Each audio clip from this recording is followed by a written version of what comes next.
بلوچستان کے شہر سبی سے ہمارے گدروشیا پوائنٹ کے نمائندہ سید جاوید شاہ کی رپورٹ کے مطابق ڈپٹی کمشنر سبی جہاں زیب شیخ نے پرائز کنٹرول کمیٹی کے اجلاس سے خطاب کرتے ہوئے کہا کہ ماہ رمضان کے دوران تاجر اشیاء خورنوش سستے داموں فروخت کریں تاکہ لوگ اشیاء خورنوش خرید کر روزے رکھ سکیں۔ اس موقع پر assistant commissioner Syed Mansoor Ali Shah, PS2 deputy commissioner Faheem Qureshi, PS2 assistant commissioner Rahmat Ullah Soomro, انجمن تاجران کے صدر سلیمان رند، جے رام داس، سبی پریس کلب کے صدر حاجی سعید الدین طارق، میر سلیم گشکوری، میاں یوسف کے علاوہ انجمن تاجران کی بڑی تعداد موجود تھی۔ ڈپٹی کمشنر جہاں زیب شیخ نے کہا کہ ماہ رمضان کے دوران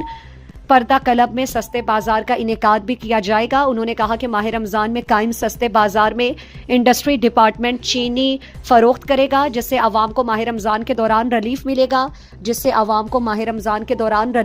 گا۔ انہوں نے تاجر برادری سے کہا کہ وہ ماہ رمضان کے دوران بکرے کا گوشت 1600 روپے کلو، بڑے کا گوشت